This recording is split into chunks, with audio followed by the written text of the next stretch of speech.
నమస్కారం. రేపటి విశిష్టతని ఇప్పుడు చూద్దాం. రేపు 30వ తారీఖు జూలై నెల 2025వ సంవత్సరం బుధవారం. శ్రీ విశ్వావసు నామ సంవత్సరం దక్షిణాయనం వర్ష ఋతువు పుష్యమి కార్తె. రేపు శ్రావణ మాస శుక్లపక్ష షష్ఠి తిథి రాత్రి 2:41 వరకు, తదుపరి సప్తమి తిథి. హస్త నక్షత్రం రాత్రి 9:53 వరకు, తదుపరి చిత్తా నక్షత్రం. సిద్ధ యోగం రాత్రి 3:40 వరకు, తదుపరి సాధ్య యోగం. కౌలవ కరణం మధ్యాహ్నం 1:40 వరకు, తైతుల కరణం రాత్రి 2:41 వరకు, తదుపరి గరజ కరణం ఉంటాయి. సూర్యుడు కర్కాటక రాశి పుష్యమి నక్షత్రం 3వ పాదంలో సాయంత్రం 6:31 వరకు, తదుపరి పుష్యమి నక్షత్రం 4వ పాదంలో సంచరిస్తున్నాడు. చంద్రుడు కన్యా రాశిలో సంచరిస్తాడు. నక్షత్ర వర్జం తెల్లవారుజామున 4:42 నుండి 6:28 వరకు. అమృతకాలం మధ్యాహ్నం 3:16 నుండి సాయంత్రం 5:02 వరకు. హైదరాబాద్ ప్రాంతం వారికి రేపు సూర్యోదయం ఉదయం 5:55 సూర్యాస్తమయం సాయంత్రం 6:50 చంద్రోదయం ఉదయం 10:33 చంద్రాస్తమయం రాత్రి 10:32 అభిజిత్ ముహూర్తం లేదు. దుర్ముహూర్తం పగలు 11:58 నుండి మధ్యాహ్నం 12:48 వరకు.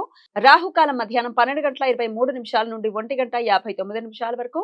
గుళిక కాలం ఉదయం 10:46 నుండి మధ్యాహ్నం 12:23 వరకు. యమగండం ఉదయం 7:32 నుండి 9:09 వరకు. రేపు సిరియాల షష్ఠి వ్రతం. కుటుంబ ఆచారంగా ఈ వ్రతాన్ని ఆచరించే సాంప్రదాయం ఉన్నవారు మాత్రమే ఈ వేడుకను జరుపుకోవాలి. కఠోర శివభక్తుడు అయిన భక్త సిరియాలను గుర్తు చేసుకుంటూ శివుణ్ణి రేపు పూజిస్తారు. సిరియాలను భక్తికి, త్యాగానికి ప్రతీకగా భావిస్తారు. పరమ భక్తుడైన సిరియాల భక్తిని శివుడు పరీక్షించాలి అనుకుని యాచకుడి రూపంలో సిరియాల ఇంటికి వెళ్లి దానం అడుగుతాడు. అడిగినవన్నీ సిరియాల దానం చేస్తాడు. చివరికి యాచకుడు సిరియాల కుమారుడి ప్రాణాలను దానంగా కోరుకుంటాడు. సంకోచించకుండా సిరియాల తన కుమారుణ్ణి చంపి యాచకుడికి దానంగా ఇస్తాడు. సిరియాల భక్తికి, త్యాగానికి మెచ్చిన శివుడు తన నిజ రూపంలో సిరియాల దంపతులకు దర్శనమిచ్చి వారి కుమారుణ్ణి బ్రతికించి ఆశీర్వదించాడు అని కథనం. రేపు మగ సంతానం కలిగిన స్త్రీలు శివుడికి పరిపూర్ణ పూజలు చేసి అన్నంతో 5 రకాలుగా చేసిన పదార్థాలను శివుడికి నివేదన చేసి తమ కుమారులను ఒక పీట మీద కూర్చోబెట్టి హారతి ఇస్తారు. తదుపరి మగ సంతానం ఉన్న ముత్తైదువులను పేరంటానికి పిలిచి నివేదించిన పదార్థాలతో వారికి భోజనం పెడతారు. చివరగా ముత్తైదువులు బయలుదేరుతూ పీట మీద కూర్చున్న పిల్లలను పేరుతో పిలుస్తారు. వారు వచ్చి పిలిచిన వారికి పాదాభివందనం చేసి వారి ఆశీస్సులు పొందటంతో వ్రతం ముగుస్తుంది. ఇలా చేయటం వలన తమ మగ పిల్లలకు శివుని కృపతో పరిపూర్ణ ఆయురారోగ్యాలు చేకూరుతాయని విశ్వాసం. రేపు సూర్య షష్ఠి వ్రతం. ప్రత్యేక సూర్యనారాయణ మూర్తిని పూజించడానికి పవిత్రమైన రోజు.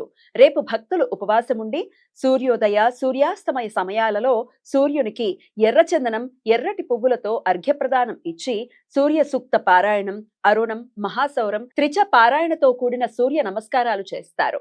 వ్రతం రోజు రాత్రి జాగరణ చేసి మరుసటి రోజు ఉదయాన్నే దగ్గరలో ఉన్న ఏటి దగ్గర కానీ, చెరువు దగ్గర కానీ, నది వద్ద కానీ లేదా ఇంట్లోని బావి దగ్గర కానీ సూర్యనారాయణ మూర్తికి అర్ఘ్య ప్రదానం ఇచ్చి స్నానం చేయటంతో ఈ వ్రతం పూర్తి అవుతుంది.